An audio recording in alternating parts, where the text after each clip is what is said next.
지금으로부터 38년 전에 한 남자가 여자를 만나 결혼 프로포즈를 편지로 하면서 김춘수의 꽃이란 시를 적어 보냈습니다. 그 시는 내용이 이렇습니다. 내가 그의 이름을 불러주기 전에는 그는 다만 하나의 몸짓에 지나지 않았다. 내가 그의 이름을 불러주었을 때 그는 나에게로 와서 꽃이 되었다. 내가 그의 이름을 불러준 것처럼 나의 이 빛깔과 향기에 알맞는 누가 나의 이름을 불러다오. 그에게로 가서 나도 그의 꽃이 되고 싶다. 우리들은 모두 무엇이 되고 싶다. 나는 너에게, 너는 나에게 잊혀지지 않는 하나의 의미가 되고 싶다. 프로포즈를 받은 그 여자는 로버 프로스트의 가지 않는 길이란 시를 적어서 답장을 했습니다. 단풍 든 숲속에 두 갈래 길이 있더군요. 몸이 하나니 두 길을 다 볼 수는 없어 나는 서운한 마음으로 한참 서서 잣나무 숲속으로 접어든 한쪽 길을 끝 간데까지 바라보았습니다. 그러다가 또 하나의 길을 택했습니다. 먼 길과 똑같이 아름답고 아마 더 나은 듯도 했지요. 불이 더 무성하고 사람을 부르는 듯 했으니까요. 사람이 밟은 흔적은 먼저 길과 비슷하기는 했지만 설이 내린 낙엽 위에는 아무 발자국도 없고 두 길은 그냥 아침 똑같이 놓여 있었습니다. 먼저 길은 한 번 가면 어떤지 알고 있으니 다시 보기 어려우리라 여기면서도 오랜 세월이 흐른 다음 나는 한숨 지으며 이야기하겠지요. 두 갈래 길이 숲속에 나 있었다. 그래서 나는 사람이 적게 간 길을 택했고 그것이 내 운명을 바꾸어 놓았다라고. 38년 전 제 아내로부터 제가 받은 편지의 내용입니다. 내가 오늘 선택한 길이 나의 운명을 결정한다는 것입니다. 한 번도 가보지 않은 길, 사람이 적게 간 길을 선택한 한 민족의 이야기가 오늘 우리가 읽은 본문에 나옵니다. 오늘 본문 3장에 이르러 이스라엘 백성은 약속의 땅을 향해 발걸음을 내디뎠습니다. 이들이 시딤에서 요단강에 다다랐어요. 이제 요단강만 건너면 하나님께서 약속한 땅 가나안에 이르게 됩니다. 그들이 정탐했던 여리고성이 있습니다. 그런데 이들 눈앞에 있는 요단강이 그들의 길을 막고 있는 듯 했습니다. 15절에 보니까 요단이 곡식 거두는 시기에 항상 언덕에 넘치도록 했는데 요단강이 큰 강은 아니지만 지금 이 시기는 강이 물이 불고 또한 물살이 있는 때이기 때문에 그 강을 건너는 것은 목숨을 잃을 수도 있는 그런 위험한 때라는 겁니다. 그러나 사실 이스라엘 백성들에게 가장 큰 두려움은 오늘 본문 4절에 있습니다. 너희가 이전에 이 길을 지나보지 못하였다는 겁니다. 인간에게 가장 큰 두려움은 미지에 대한 것입니다. 두려움은 우리가 경험해보지 못했기 때문에 찾아옵니다. 여러분 가만히 생각해 보세요. 왜 시험이 두렵습니까? 어떤 문제가 나올지 모르기 때문입니다. 왜 은퇴가 두렵고 군대에서 제대하는 것이 두렵습니까? 누구나 다 죽는데 왜 여러분은 죽음을 두려워합니까? 아직 우리가 경험하지 못했기 때문입니다. 그런데 놀라운 일은 우리가 경험하지 못했다는 것은 한편으로는 새로운 것을 경험할 기회라고 하는 사실입니다. 우리는 인생의 폭풍 가운데서 우리를 지키시는 하나님의 기적을 기대할 수 있습니다. 그렇습니다. 이스라엘 백성 앞에 가로놓인 요단강은 두려움인 동시에 새로운 기회요 기적의 순간이었습니다. 여러분이 이미 예측했겠지만 아직 가보지 못했던 그 길을, 그 강을 건너야만 약속의 땅에 들어갈 수 있습니다. 그러므로 이것은 이스라엘 백성에게 선택의 문제가 아니라 결단의 문제입니다. 혹시 여러분들 가운데 결단의 문제를 선택의 문제로 착각하고 고민하거나 두려워하는 사람 있습니까? 잘 구별하셔야 합니다. 아직 끝나지 않은 약속이 여러분의 것이 되려면 선택의 고민이 아니라 결단의 용기가 필요하다는 사실입니다. 요단강을 건너는 이 상황을 통해서 주님께서 오늘을 살아가는 여러분과 저에게, 그리고 우리 교회에게 주시는 교훈을 함께 찾아보기를 원합니다. 첫째로 요단강을 건너는데 강물이 가장 불어난 때에 건넜다고 그랬습니다. 물이 넘치는 홍수 때에 건넜다는 겁니다. 상식적으로 말이 안 되는 것 아닙니까? 물이 줄어들어 건너기 쉬운 때에 건너야 될 텐데 오히려 홍수의 때에 강을 건넜다는 겁니다.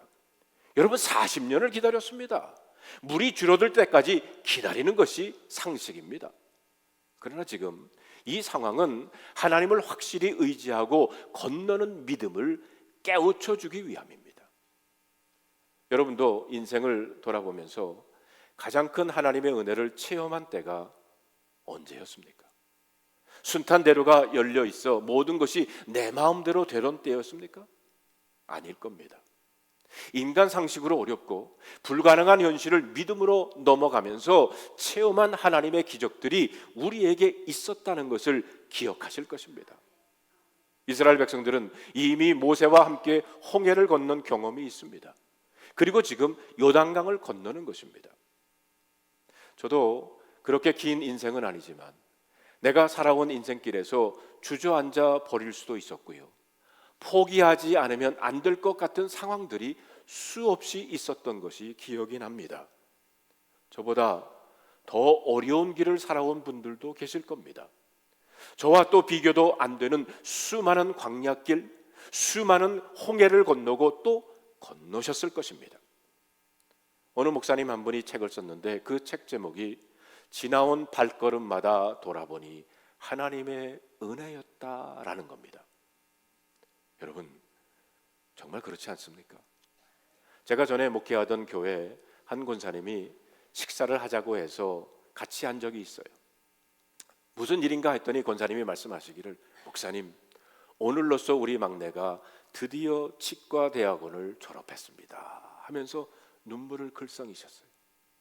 딸 아이를 위해서 없는 살림에 학비를 내느라고 등골이 빠졌고, 딸아이 치과대학 마지막 실기 시험을 위해서 내 성한니까지 뽑았습니다 하면서 이빨 뽑힌 치아를 드러내며 웃음을 지으셨지만 그 아버지의 눈에는 눈물이 흐르고 있었습니다.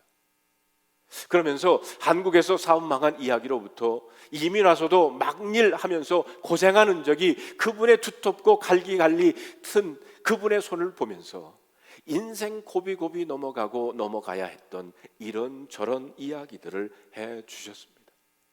그분이 말하기를 하나님의 은혜로 지금까지 올 수 있었습니다.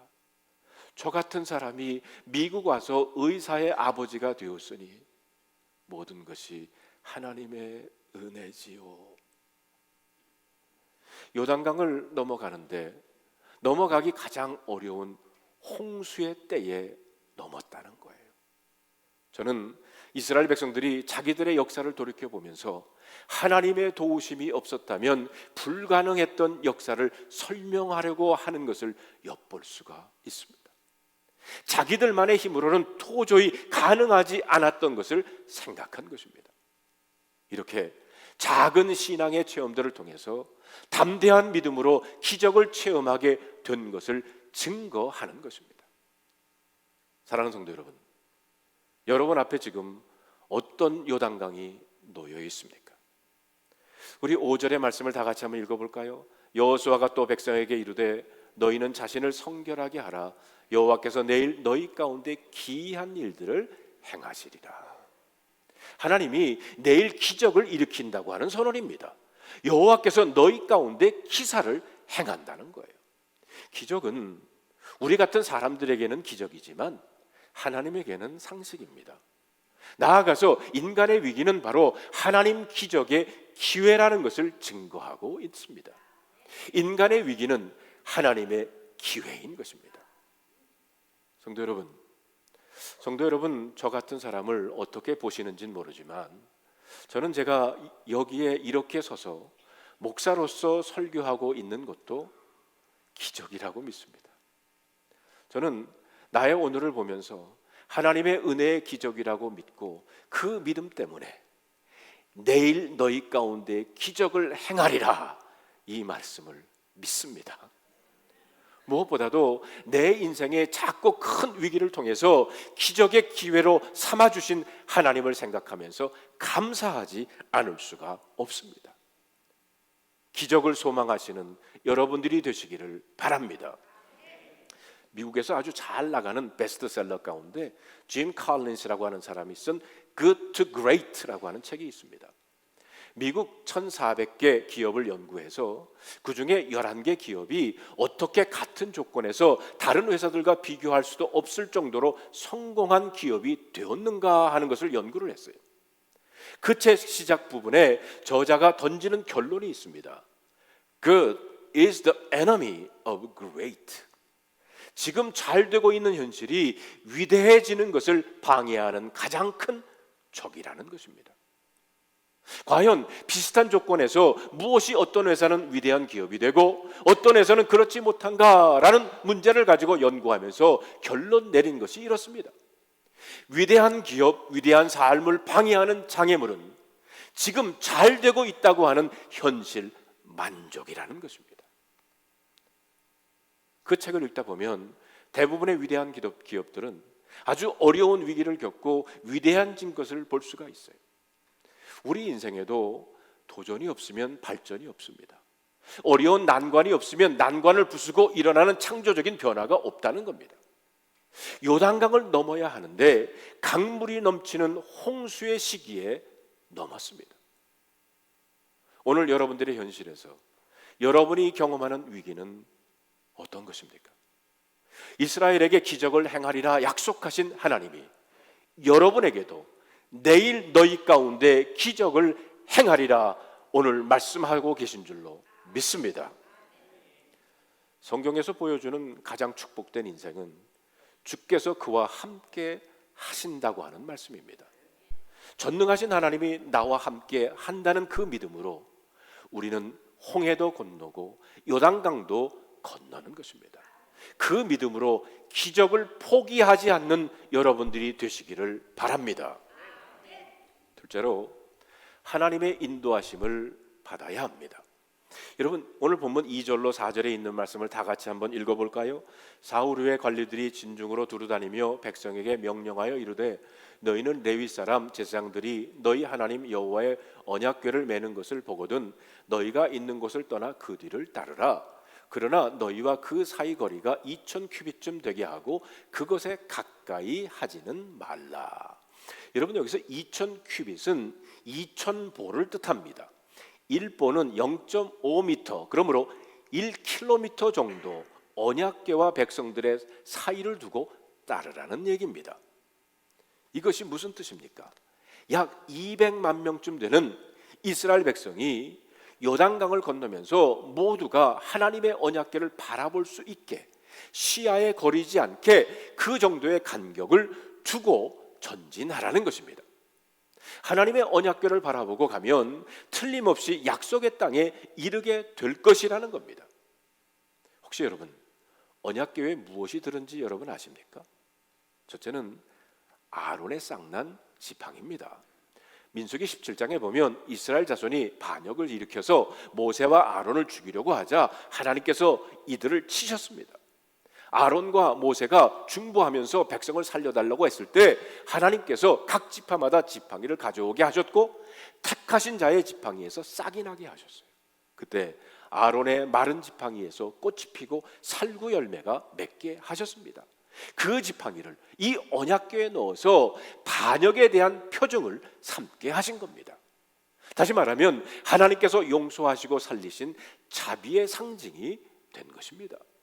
둘째는 깨어진 돌판이 있었습니다. 모세가 언약을 받으러 시내산에 올라간 사이에 이스라엘 백성들이 은과 금으로 우상을 만들고 숭배했어요. 모세가 이 광경을 보고 화가 나가지고 하나님께로부터 받은 그 언약의 돌판을 던져가지고 그것이 깨지고 말아요. 이 깨진 돌판은 이스라엘 백성의 철저한 죄악과 우상 숭배를 말하는 겁니다. 동시에 돌판은 위대한 하나님의 계명인 말씀을 상징합니다. 셋째는 만나가 들어 있었습니다. 이스라엘 백성들이 광야에서 굶주렸을 때 매일 아침마다 만나를 내려 이들을 먹게 하셨어요. 하지만 이들은 매일 같은 음식만 먹기에 입에 물린다고 또 불평을 하기를 시작합니다. 그러므로 만나는 하나님의 은혜를 거부하고 불만을 늘어놓은 인간의 범죄를 상징하는 동시에 하나님께서 자신의 백성을 매일같이 사랑하신다는 표현의 상징이었습니다. 그렇습니다. 이 언약궤를 바라볼 때마다 이스라엘 백성들은 자신들의 모습을 보며 다시 한번 신앙을 점검해야 했다는 겁니다. 하나님께 불순종하면 어떤 무서운 징벌이 임한다는 것, 그 징벌 가운데서도 자비한 손길을 내려주시는 하나님의 은혜, 그들을 향한 하나님의 사랑을 잊지 말라는 것입니다. 또한 이스라엘 백성들에게 있어서 이 언약궤는 언제나 하나님의 임재를 뜻합니다. 언약궤가 앞장서서 갈 때 그들은 하나님이 그들을 앞장서서 인도하시는 것이라고 믿었습니다. 또한 이 언약궤는 성소 중에서도 가장 거룩한 지성소 안에 있었습니다. 다시 말하면 이 언약궤는 하나님의 계심을 나타내는 거예요. 그런데 언약궤와 그 백성들 사이 거리를 그렇게 떼어놓은 이유는 무엇일까요? 그 이유는 그 정도로 거리를 두어야 보이기 때문입니다. 지금 이스라엘 백성들의 숫자가 적어도 200만 이상이나 된다는 사실을 여러분 잊지 마시기를 바랍니다. 그 많은 사람들이 함께 그리고 또렷하게 언약궤를 보기 위해서 거리를 벌려야 했습니다. 가까이 있으면 보이지 않기 때문입니다. 거리가 멀리 떨어져 있어야 이 행진의 대열에 가담한 모든 이스라엘 백성들이 뚜렷하고 선명하고 분명하게 그 언약궤에 초점을 맞출 수가 있기 때문입니다. 이 언약궤를 보고 그 뒤를 따르라. 다시 말하면 주께서 인도하신다는 말씀입니다. 이스라엘 백성들은 한 번도 가보지 않은 길을 따라가야만 했고 요단강을 건너야 했고 그 강을 건넌 후 무슨 일이 일어날지도 모르는 상황에서 불안을 떨고 있을 때 주님은 자신이 직접 인도하시겠다고 말씀하고 있는 것입니다. 언약궤를 보고 쫓으라. 이 말씀을 다시 바꾸어 말하면 이렇습니다. 내가 앞장선다. 나를 보고 따르라. 너희 중에 남녀노소 어느 누구라도 시선을 다른 곳에 두어서는 안 된다. 뚜렷하고 분명하고 확실하게 너희들의 모든 시선과 초점을 나에게 맞추라는 것입니다. 주님은 언제나 자기 백성들의 삶을 인도해 주시는 줄로 믿습니다. 그러나 문제는 과연 우리의 시선과 초점을 그분께 맞추고 있느냐는 겁니다. 내 인생이 어려움에 봉착할 때 다른 어떤 때보다도 하나님의 도움과 인도가 절실하게 요청될 때, 미지의 길 앞에 섰을 때, 불안과 두려움의 길에 섰을 때 나는 과연 하나님을 분명하게 바라보고 있습니까? 그 하나님을 통해서 내가 걸어야 할 길을 바라보고 믿음으로, 찬양함으로, 기도함으로 그 길을 담대하게 걸어가시는 여러분들이 되시기를 주님의 이름으로 축원합니다. 셋째로, 기적에 앞서 하나님은 이스라엘 백성들에게 성결을 요구하셨습니다. 기적을 약속하신 5절의 말씀 전반부에 보면 너희는 스스로 성결케 하라 하셨어요. 하나님의 위대한 기적의 역사 앞에서 먼저 내 자신을 영적으로 깨끗하게 해야 한다는 것입니다. 기적만 있으면 좋겠는데 그렇게 간단하지가 않고 너희는 스스로 성결케 하라는 것입니다. 성결하지 않고는 영적 전투에서 승리할 수 없다는 말씀입니다. 성결한 사람을 위해서 하나님이 직접 싸우신다는 거예요. 하나님의 싸움이기 때문에 승리한다는 겁니다. 성결함이 인간의 위기를 극복하는 비결입니다. 우리들 앞에 놓여 있는 어려운 요단강 앞에서 우리 자신들을 점검하고 성결로 재무장하는 것입니다. 성결이란 이제 내 인생 하나님을 최우선으로 살겠다고 하는 결단이고 그리고 실천입니다. 지금 약속의 땅으로 들어가는 역사의 전환을 앞에 두고 왜 하나님은 시시하게 개인의 성결을 요구하셨을까요? 성결이 우선되지 않고서는 그 백성들은 하나님의 축복을 저주로 만들 것이기 때문입니다. 우리도 기도하면서 이런저런 것들을 하나님께 요구합니다. 그러나 하나님이 기도하는 우리에게 먼저 요구하는 것이 바로 성결입니다. 첫째로 성결은 무엇보다 하나님과의 관계를 바로 하는 것입니다. 기적의 역사를 앞두고 하나님과의 관계를 바로 세우는 우리가 되기를 바랍니다. 여리고 성도 무너뜨려야 하고 수많은 적군들과 싸워야 하는데 그 모든 것에 앞서 그 모든 전략과 전술에 앞서서 성결해야 한다고 하는 하나님의 명령입니다. 또한 성결은 구체적으로 나쁜 습관을 버리라는 것입니다. 거룩한 백성 되는 것을 방해하는 어떤 작은 것들이라도 버리라는 거예요. 하나님의 것으로 내 삶을 채운다는 것은 세상에서 버려야 할 것을 버려야 한다는 것입니다. 국회 사무총장을 지낸 정치인이 있었어요. 이분은 원래 장로님 집안에서 태어났습니다. 그런데 예수를 믿으면서도 20세부터 담배를 피우기 시작했어요. 국회의원이 되고 정무장관으로 활동하면서도 담배를 피웠는데 자신은 신앙에 아무 문제가 되지 않는다고 생각을 했습니다. 그런데 주변에 있는 사람들이 당신은 예수를 믿으면서도 왜 담배를 피웁니까? 라고 묻자 담배를 끊으려고 했는데 잘 되지를 않더라는 거예요. 그러던 중에 담배를 끊는 법이라고 하는 책을 접하게 됐는데 그 책에서는 담배의 나쁜 점을 생각하지 말고 담배를 끊을 때의 좋은 점을 생각하라고 충고를 했습니다. 그래서 4가지를 생각했대요. 첫째, 담배를 끊으면 옷이나 넥타이 등에 구멍이 날 리가 없다는 겁니다. 둘째, 차를 타고 갈 때 폐렴으로 앓았던 아들의 호흡을 방해하지 않고요. 셋째, 칵테일 파티에 가서 재떨이가 없어서 공연히 담배를 손으로 끄거나 술잔에 넣지 않아도 되고요. 넷째, 아침에 일어날 때마다 상쾌한 기분으로 일어날 수 있다는 겁니다. 그리고 담배를 끊고 난 다음에 자신 있게 예수를 믿는 사람이라고 선포하게 되었다는 거예요. 저는 오늘 여러분에게 담배와 술을 끊는 것만이 신앙의 성결이라고 말씀드리는 것은 아닙니다.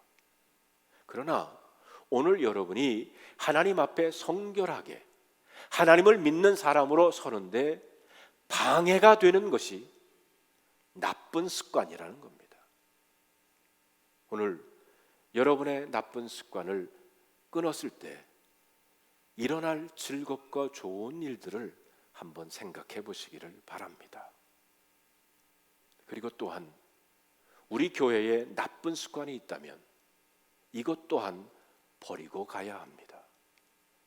하나님의 방법이 아닌 인간적인 방법, 오래되고 익숙한 방법이 나쁜 습관이라면 버리고 가야 합니다.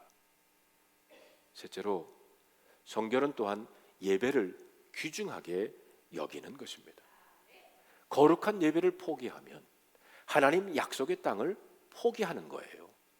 예배를 위해서 가나안 땅을 주셨는데 예배를 소홀히 하고 포기하면 가나안은 또 다른 저주의 땅이 된다는 것입니다.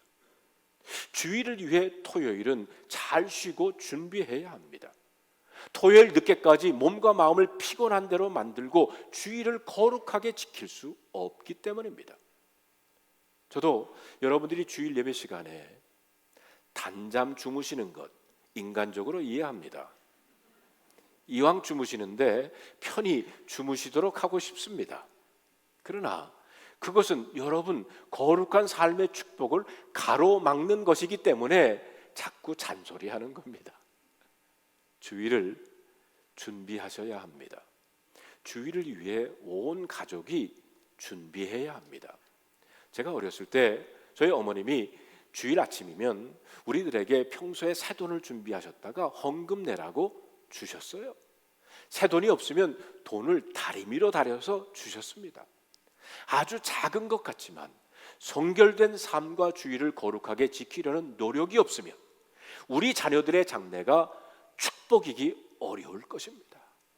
우리 자녀들에게 하나님의 기적을 체험하게 하려면 먼저 성결의 삶을, 주일을 거룩하게 지키는 교육을 철저하게 할 수 있기를 빕니다. 여러분, 디모데전서 4장 5절에 보면 하나님의 말씀과 기도로 거룩해진다고 그랬어요. 성결의 삶은 하나님의 말씀을 묵상하고 기도해야 합니다. 이스라엘 백성들이 당장 직면한 고민은 이 강을 어떻게 건널 수 있는가였습니다. 이것에 대한 방법을 묻고 있는데 이스라엘 백성들에게 들려온 하나님의 대답은 너희는 스스로 성결케 하라는 것입니다. 성도 여러분, 여러분 가정의 문제를 어떻게 해결해야 하겠습니까? 내 자식이 어떻게 잘 될 수 있겠습니까?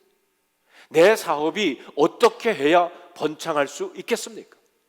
내 인생의 문제와 고민을 어떻게 극복할 수 있겠습니까? 이런 숱한 요구에 대한 주님의 말씀은 같습니다. 그보다 앞서 해결해야 될 문제가 있다. 너와 나 사이의 관계는 어떠하냐? 성결하냐? 내 앞에서 성결하라고 주님은 오늘도 우리들에게 말씀하고 계시는 줄로 믿습니다. 넷째로 지도자들에게 요단강 한복판에 언약궤를 메고 굳게 서 있으라고 말씀하십니다. 우리 6절에 있는 말씀을 다 같이 한번 읽어볼까요? 여호수아가 또 제사장들에게 말하여 이르되 언약궤를 메고 백성 앞에 앞서 건너라 하매 곧 언약궤를 메고 백성의 앞서 나아가니라. 제사장이 언약궤를 메고 앞장선다는 것은 물론 하나님이 백성들 앞에서 가신다는 것을 의미합니다. 그러나 동시에 지도자들이 앞서야 한다는 것을 말합니다. 그런데 지도자들은 앞서는 것만이 아닙니다. 17절에 있는 말씀을 다 같이 한번 읽어볼까요? 여호와의 언약궤를 맨 제사장들은 요단 가운데 마른 땅에 굳게 섰고 그 모든 백성이 요단을 건너기를 마칠 때까지 모든 이스라엘은 그 마른 땅으로 건너갔더라. 지도자들은 중간에 포기하거나 물러나는 사람들이 아니라는 겁니다. 지도자가 되려면 인내가 있어야 하고 문제가 다 해결될 때까지 함께 그 자리를 지켜야 한다는 것입니다. 백성들이 다 강을 건너가기까지 언약궤를 맨 제사장들이 요단강 한복판의 가장 깊은 곳에 서서 지키고 있는 겁니다. 하나님의 기적이란 눈 감고 뜨니까 이루어지는 그런 요술이 아닙니다. 하나님의 기적에는 요단강 가장 깊은 복판을 지키고 있는 지도자들이 있었습니다. 지도자란 자기 과시하는 사람들이 아닙니다. 하나님의 함께 하심을 증거하기 위해서 마지막 순간까지 지켜야 할 자리를 지키는 사람들입니다. 여러분, 한 인생을 사는데 좋은 시절에는 앞에서 열심히 하다가 어려운 시절이 오니까 뒤에서 서성거리는 그런 인생은 서글픈 인생입니다. 요단강 건너야 하는 어렵고 시급한 상황에서 함께 하나님의 언약궤를 같이 지고 요단강 한복판에 끝까지 서 있는 사람이 진정한 지도자인 줄로 믿습니다. 이 모습을 생각해 보면 감동이 됩니다. 이런 지도자로 평가되는 여러분들이 되시기를 바랍니다. 어려울 때에 자리를 지키고 버티는 것이 중요하다는 거예요. 여러분 8절에 있는 말씀을 볼까요? 너는 언약궤를 맨 제사장들에게 명령하여 이르기를 너희가 요단 물가에 이르거든 요단에 들어가라 하라. 물가에 이르러 두려워서 빙빙 도는 것이 아닙니다. 지도자들은 요단강에 들어서야 한다는 거예요. 발을 적시지 않으려고 물가에서 왔다 갔다 하는 사람들이 많으면 정말 진이 빠집니다. 한 번 살다 갈 인생인데 물에는 같이 안 들어가고 뒤에서 쓸데없는 소리나 하고 너희들 물속에 들어가면 빠져 죽을지도 모른다 험한 소리라 하는 사람들 지도자 리더 될 수 없습니다. 하나님 약속을 믿고 앞장서서 언약궤를 메고 요단강 한복판에 들어서서 끝까지 그 자리를 굳게 지킨 지도자들 때문에 온 백성은 마른 땅으로 향해서 요단을 건넜다고 그랬어요. 성도 여러분, 여러분의 요단강을 믿음으로 건너시기를 바랍니다. 인생의 위기의 때를 맞이하여 두려움에 떨지 말고 하나님의 기적의 기회를 믿으시기를 바랍니다. 우리 교회가 맞이한 요단강을 함께 넘는 동지들이 될 수 있기를 바랍니다. 성결함으로 무장하고 지도자들은 언약궤를 함께 메고 요단강 한복판에 굳게 그 자리를 지키는 여러분들이 되시기를 바랍니다. 그래서 함께 요단을 건너는 기적의 증인들이 되시기를 주님의 이름으로 축복합니다. 고동원의 아침 편지라고 하는 책에 내가 가는 길이라고 하는 시가 있습니다. 인생은 너무 복잡해. 위험을 감수해야 했다. 어떤 길은 계속 따라가고 다른 길은 포기해야 했다. 하지만 최악은 그것이 아니었다. 제일 나쁜 것은 자신이 그 길을 제대로 선택했는지 평생 의심하며 그 길을 가는 것이었다. 사랑하는 아이야 성도 여러분, 가보지 않는 길이지만 한 번도 가보지 않은 2024년 길이지만 여러분과 저는 의심할 필요가 없습니다. 왜냐하면 주님이 같이 가는 길이기 때문입니다. 여러분, 오늘 말씀을 여러분 마음속에 간직해 보면서 다음 세 가지 질문에 한번 답해 보시기를 바랍니다. 여러분 앞에 지금 어떤 요단강이 놓여 있습니까? 둘째로, 하나님이 여러분에게 요구하는 성결은 어떤 것입니까? 셋째로, 여러분의 자리를 지키고 버티지 못하게 하는 것은 무엇인가?